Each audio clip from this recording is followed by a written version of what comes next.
most dangerous thing a man can do is assume that because his life looks quiet, it is safe. I have thought about that sentence many times in the past year. I have turned it over the way you turn over a piece of machinery you are trying to understand. Looking at it from different angles, try to find the seam where it comes apart. I have not found the seam. It holds up every time. The quiet life and the safe life are not the same thing. I know that now in a way I did not know it before October 14th of last year, which is a Thursday evening I am going to tell you about tonight. That is the evening I stood in the carpeted hallway of the Denison Art Center in Columbus, Ohio, under fluorescent lights that were slightly too bright for the hour, holding a single printed page that my business partner had driven across town to hand me. 12 feet away, through a set of double doors, my wife of 37 years sat in the third row of a community auditorium waiting for our granddaughter to play the violin for the first time in public. I could hear the children tuning their instruments through the wall. I stood there and read that page twice, and then I folded it and put it in my jacket pocket. And I went back inside, and I sat down next to my wife, and I watched my granddaughter play every note she had practiced. I did not say a word to Renata that evening. I did not need to. My name is Gerald Pruitt. I am 66 years old. I have lived in Columbus, Ohio, for my entire adult life. Raised my family here. Built my business here. Buried both of my parents here within 14 months of each other in the early part of this decade, which is a kind of loss that rearranges a man's interior geography in ways that take years to fully map. I drive a 2007 Chevrolet Silverado, dark blue, with 194,000 miles on the odometer and a dent in the rear quarter panel from a parking garage column on the third level of the Easton Town Center in 2019. I keep meaning to have it fixed. I have not fixed it. I mention the truck because it matters to the story. It is the kind of vehicle that leads people to draw conclusions about a man, conclusions about his means, his ambitions, the square footage of his life. I have never felt the need to correct those conclusions. In my experience, the conclusions people draw about you based on your truck are useful information about them. I want to take a few minutes at the beginning here to tell you who I am, because this story does not make sense without context, and context takes time to lay properly. I spent 31 years building an environmental consulting firm, Pruitt and Associates. We do site assessments, contamination analysis, regulatory compliance work for municipalities, and private developers who need someone to tell them what is in the ground before they build on it or sell it or hand it to the government. It is not dramatic work. It is methodical, technical, unglamorous work that requires an unusual combination of scientific precision and bureaucratic patience, and I happen to be constitutionally suited to both. The firm grosses between $2.1 and $2.4 million annually, depending on the contract cycle. We have 12 long-term municipal clients and a rotating portfolio of private remediation contracts. I have never been flashy about any of it. My office is on the second floor of a converted warehouse building on Indianola Avenue. The furniture is functional. The coffee is good. My partner of 19 years is a man named Douglas Hale. Doug is 58 years old. He is trim and precise and deliberate in the specific way that some engineers are deliberate, not because he lacks personality, but because he has learned through decades of technical work that imprecision is expensive. He color codes his calendar. He reads every contract twice before signing, and once more after, looking for what changed between the first reading and the second. He has never once in 19 years brought me a problem he had not already attempted to solve from at least two directions. I hired him in 1998 after watching him present a groundwater assessment report to a city council in a room full of hostile homeowners, and he did not raise his voice once, and he did not concede a single technical point that was not defensible, and he answered every question with the specific patience of a man who has decided in advance that the room's hostility is not his problem to absorb. I knew immediately that I wanted him on my side of the table. My wife, Renata, is 63 years old. We married in April of 1987 in a Catholic church in the Short North neighborhood, where her family had attended since her parents arrived from Portugal in 1971.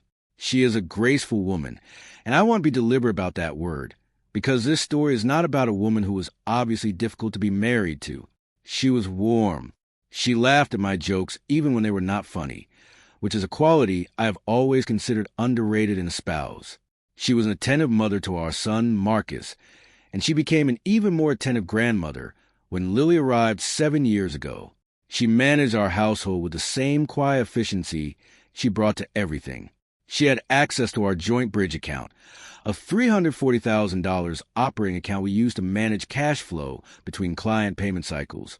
For 11 years, I gave her that access because I trusted her with it the way you trust someone you have shared a bed with for 3.5 decades. You stop auditing. That is the error. I should tell you about Marcus, because he is a connective tissue of the story, even if he is not at center. Marcus is 38. He works in commercial real estate development, project management, mostly, the coordination of contractors and timelines and municipal permits for mid-sized mixed-use developments around central Ohio. He is good at it. He inherited, I think, my methodical streak without inheriting my patience, which is a combination that makes him effective under pressure and occasionally difficult at dinner tables. He married Diane in 2014. Diane is a pediatric occupational therapist with a practice in Worthington. They are good together in the specific way that two organized people are good together when they have agreed on their organizational systems.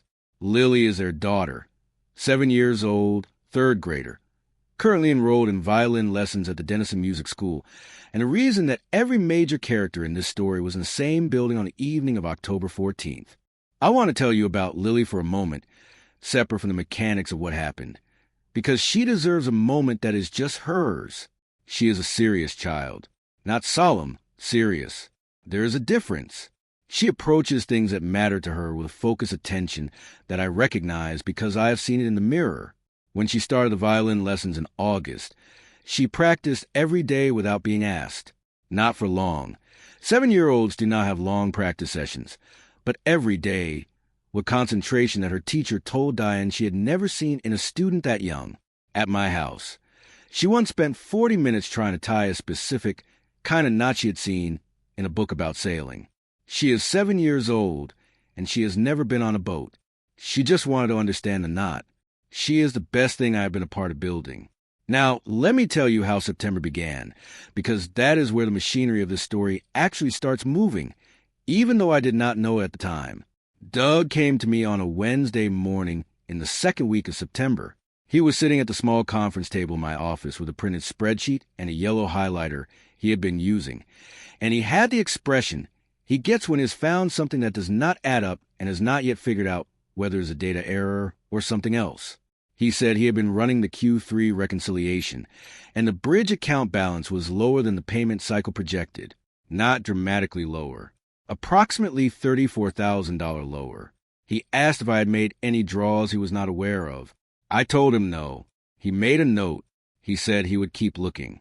I want to tell you something about that moment. I did not feel alarm. I felt a mild version of the thing I always feel when number does not reconcile, a kind of professional irritation. The same feeling I get when a soil sample report comes back with an anomaly that disrupts an otherwise clean assessment. It is not panic. It is a sensation of a problem presenting itself for diagnosis. I told Doug to let me know what he found. He went back to his office. He called me 2 weeks later on a Tuesday at 8:43 in the morning. He said, "Gerald, I need you to come in. I need to show you something before I say it out loud. That sentence. I want you to sit with that sentence for a moment. In 19 years, Douglas Hale had never said anything like it to me. He is a man who says things out loud with unusual directness. The fact that he needed to show me before he could say it, that told me, before I saw a single document, that what it found was not a reconciliation error. I was at his office by 9:30. He had printed everything. 19 months of transaction records, organized first chronologically, and then reorganized by transfer amount, with yellow highlights on every flagged transaction. He walked me through it the way he walks through every technical report, steadily, without editorializing, giving me time to absorb each section before moving to the next. 73 transactions over 19 months.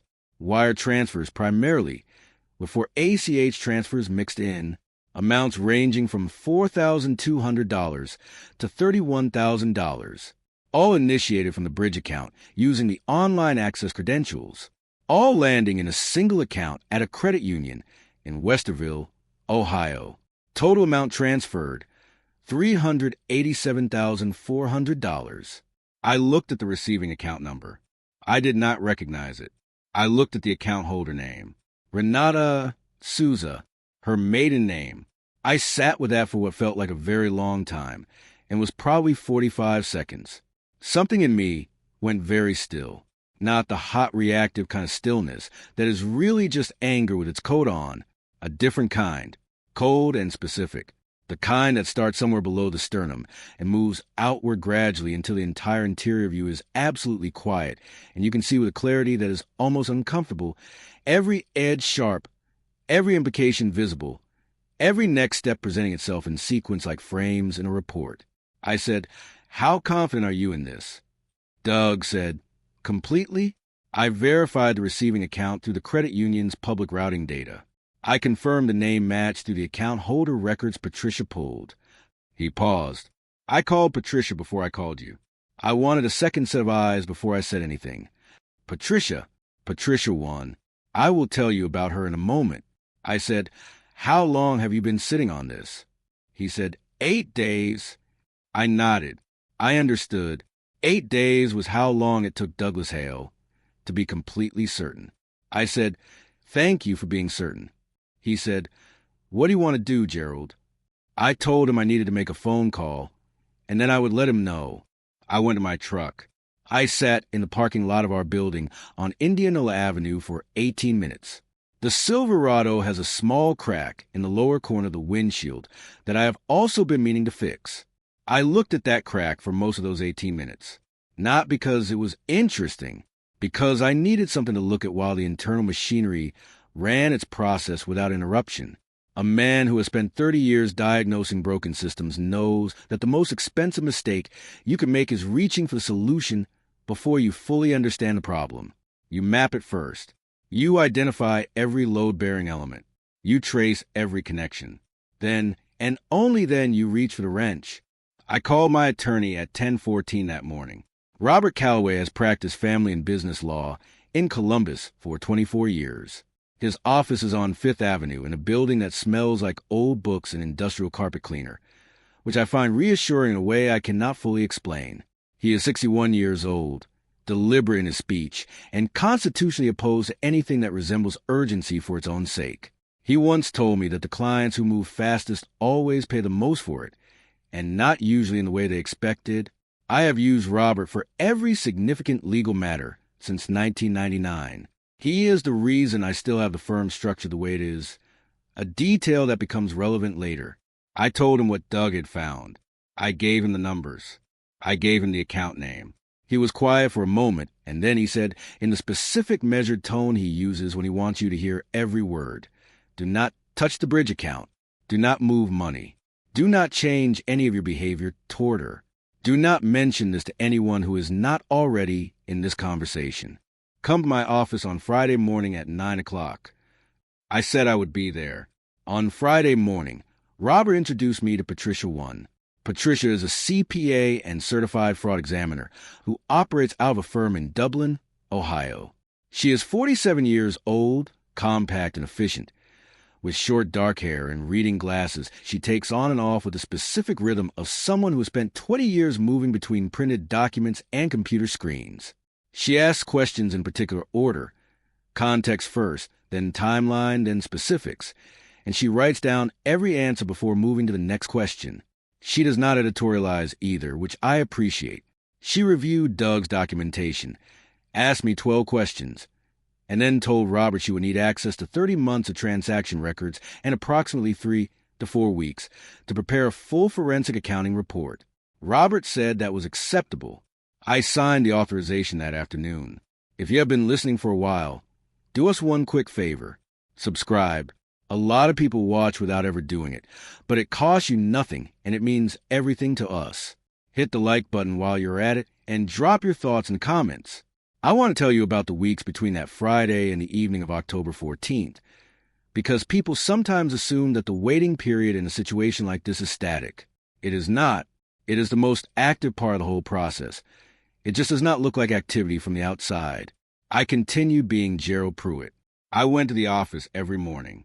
I reviewed project reports. I attended a site inspection in Gahanna on a Tuesday and a client meeting in Westerville, 12 miles from the credit union where Renata had opened her account, on a Thursday afternoon. I drove past the credit union on the way home. I did not stop. I came home. I ate dinner. I watched the news.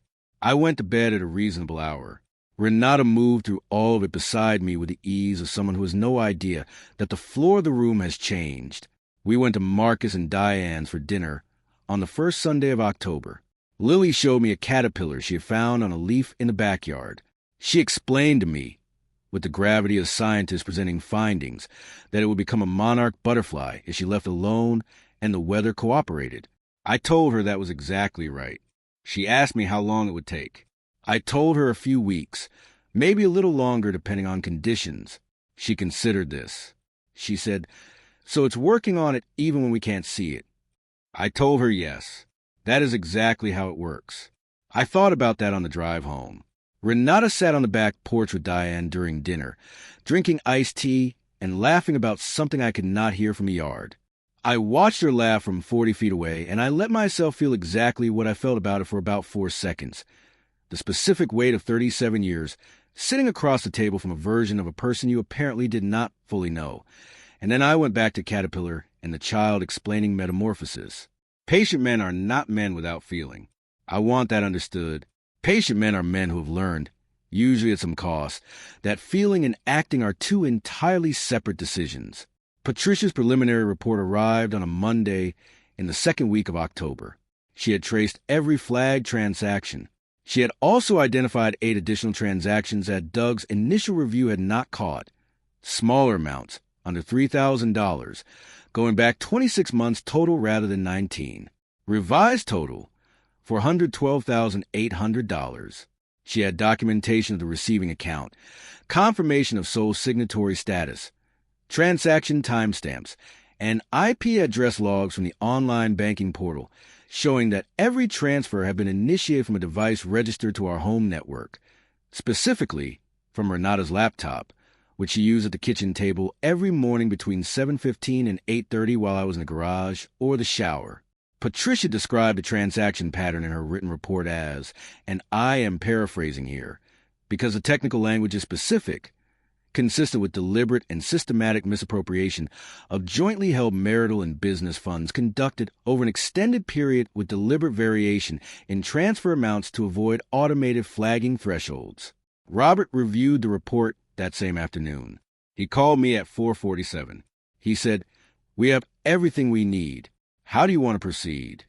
I told him civil. Full restitution with statutory interest, dissolution of joint account access, and divorce filing concurrent with the civil claim. He said he would need until the following week to prepare the filings properly. I told him to take the time he needed. The recital was October 14th, a Thursday evening, 6:30 start time.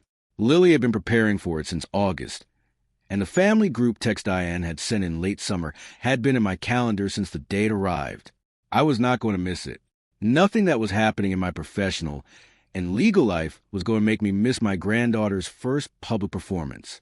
I arrived at the Denison Arts Center at 6:08. The building is a mid-sized performance venue attached to the Denison Music School, warm lighting inside. Folding programs with children's names printed in a slightly oversized font that I found charming, rows of wooden chairs set up in a gentle arc facing a small raised stage.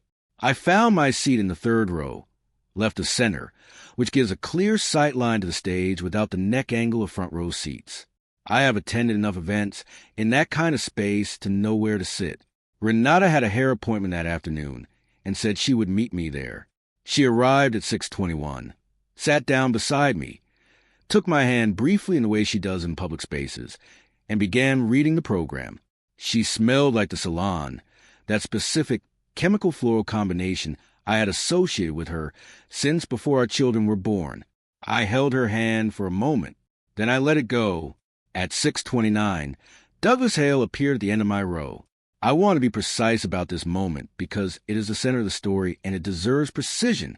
Doug was not a person Renata knew well. She knew him the way spouses know business partners they see at holiday parties and occasional dinners. Well enough to greet warmly, not well enough to read. He made eye contact with me from the aisle. His expression was a specific expression of a man delivering information he has verified completely and wishes he did not have to deliver at all. He tilted his head toward the hallway. Once. That was all. I said to Renata quietly, "I'll be right back." She did not look up from the program. In the hallway, under fluorescent lights, Doug handed me a single page. He said, "Patricia called at 4 o'clock. She found something additional while finalizing the report. She wanted you to have it before the filing next week. She thought you should know tonight." I looked at the page. A fifth account. Different institution. A second credit union. Also in Westerville, 11 minutes from the first. Different name on the account. Carla Medeiros. Opened 14 months ago. Patricia had traced 2 wire transfers. One from the bridge account to the Sousa account. And then, within 48 hours, a second transfer from the Sousa account to the Carla Medeiros account. The combined amount moved through the secondary chain, $89,400. Patricia had identified Carla Medeiros as Renata's younger sister, currently residing in Framingham, Massachusetts, whom I had met perhaps 6 times in 37 years of marriage. I stood in that hallway, and I read the page twice, from start to finish the first time, then again more slowly, paying attention to the transfer dates and the amounts. I want to be honest about what I felt in that moment, because I think honesty about it matters. I almost felt sorry for her. Almost. Not for the taking. I want to be clear about that. For whatever it cost her, internally, to do it. Whatever she had told herself it was. Whatever story she constructed about what the money meant, and where it was going, and why it was acceptable to move it through a chain of accounts in her maiden name and her sister's name over the course of 26 months, while I drove my dented Silverado to the office every morning, and ate her cooking and watched the news beside her every evening. Whatever that story was, I found myself, for one brief moment, thinking about the weight of carrying it. Then I folded the page and put it in my jacket pocket. I said to Doug, "Thank you. Go find a seat and watch the recital." He looked at me for a moment. He said, "You sure?" I said, "I'm sure. She plays third." He nodded and went inside. I stood in the hallway for approximately 90 seconds. Long enough to let everything settle into its correct position. Then I went back through the double doors and found my seat. Renata was still reading the program. The lights had begun to dim. I sat down. She glanced at me. I gave her the small nod that means everything is fine, which it was, in all the ways that mattered for the next 30 minutes. The children filed onto the stage in their pressed shirts and careful postures. Lily was fourth from the left. She found us immediately.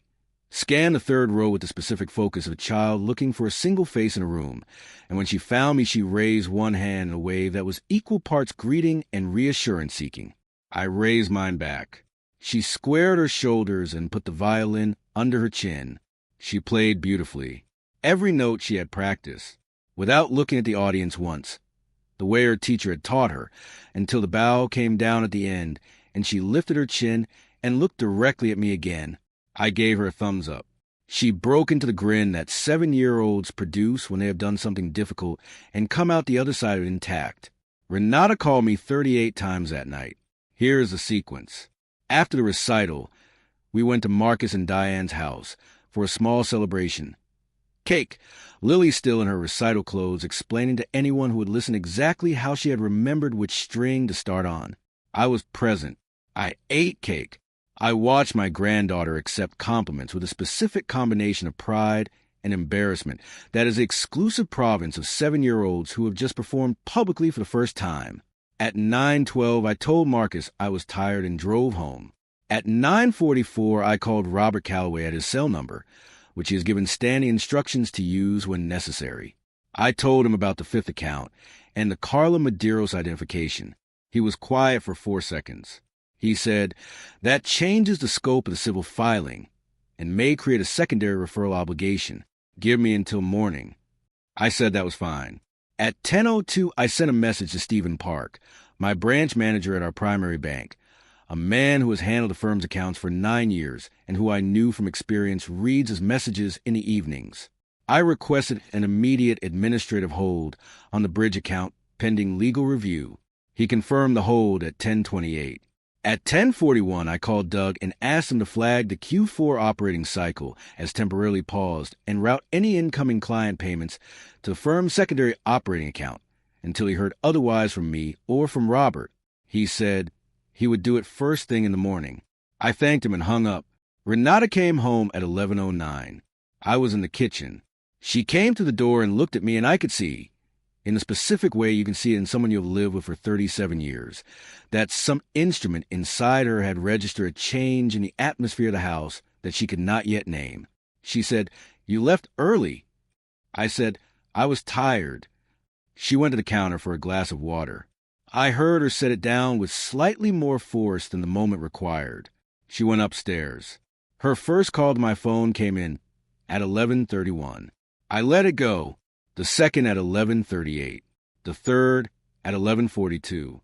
I turned the ringer off after the sixth call and went to bed. She called 32 more times before 2:15 in the morning. I know the exact count because Robert asked me to pull the call log for documentation the following day, and I did. I slept adequately. Not well, adequately. I have learned at 66 years old that the body will rest if you extend the permission, and that permission is a decision a man makes, not a feeling that arrives on its own. Robert filed a civil suit at 9:47 the following morning, Friday, October 15th. The filing named Renata Souza Pruitt as sole defendant. The claim cited misappropriation of jointly held marital and business funds totaling $412,800, with requests for full restitution plus statutory interest, dissolution of the joint account access, an emergency preservation order on both the Souza account and the Carla Medeiros account, and concurrent initiation of divorce proceedings. Patricia Wynn's complete forensic accounting report was submitted as the primary evidentiary exhibit. The preservation order was granted by a Franklin County judge the same afternoon. Neither account has moved a dollar since. The Carla Medeiros matter was referred separately. I will not speculate about its resolution. That is not my department. I served Renata the papers myself on a Friday morning 11 days later. Not a process server. Robert had offered that, and I had declined. I came downstairs before she did that morning and made 2 cups of coffee and set them on the kitchen table. When she came down, I handed her the envelope, and I said, "You should read those." Then I picked up my coffee and went to the garage to organize a section of hardware shelving I had been meaning to address since the previous spring. I did not listen for her reaction. I organized the shelving. It took about an hour, and the result was considerably better than it had been. The attorneys managed everything from that point forward. There were 4 formal sessions over the following 14 weeks. Renata's attorney, Catherine Bray, is a competent woman who did not attempt to contest the forensic accounting. She negotiated on restitution structure and asset division. Robert was prepared for every position she took. I attended 2 of the 4 sessions, sat quietly, and answered direct questions when asked. That is what attorneys are for, so that you do not have to fill the room with your own noise. The settlement was finalized on a Tuesday in January. Renata will repay $412,800 in structured installments over 7 years, secured against her share of the equity in the marital home. The home will be listed for sale this spring. I retain full ownership of Pruitt & Associates, including all client contracts, the Indianola Avenue office lease, and the firm's secondary operating account. The bridge account has been dissolved. I moved into a 2-bedroom apartment in Bexley in the first week of February. It has a good kitchen with a window that faces east and gets light in the morning while I make coffee, which is a specific quality I was looking for and found. I brought the Silverado, my tools, and a framed photograph that Marcus printed and gave me for Christmas, a photograph from the recital, Lily mid-bow at the end of her piece, eyes on the floor, violin still tucked under her chin, completely serious and completely fine. I see her every other Sunday. We look for caterpillars when the weather cooperates. She has not found a monarch yet. She checks the same leaf every visit, which is either optimism or scientific method. I have not determined which. A man who builds things, real things, things that require patience and precision, and the willingness to understand a problem completely before reaching for a tool, knows something about what is actually durable in a life. It is not the account balance. It is not the square footage. It is not even the marriage, As it turns out, the most durable thing is the habit of patience itself. The decision, made 10,000 times over the course of a working life, to be slower than the situation seems to require, to understand before you act, to verify before you speak, to let the room settle before you reach for the wrench. You cannot take that from a man by draining his accounts. You cannot take it by calling his phone 38 times in the dark, because you have realized the floor has changed and you cannot find a new footing. The habit is too deep. It has been built too long. It is load-bearing in a way that most of the things a man accumulates are not. I drive the same Silverado. The dent in the quarter panel is still there. The crack in the windshield is still there. The coffee in the new kitchen is, honestly, better than it was in the old house. Something about the east-facing window and the morning light, that is not nothing. That is actually something. 37 years of marriage, 19 years of partnership, a forensic accountant who works on Saturdays when the matter requires it, and a granddaughter who played every note she practiced without once looking at the audience until the bow came down and it was finished. If you enjoyed this story, join our community by hitting that like button and subscribing for more real, raw, and family-centered stories. And as always, thank you for being a part of Dad's Raw Revenge. I will see you on the next one.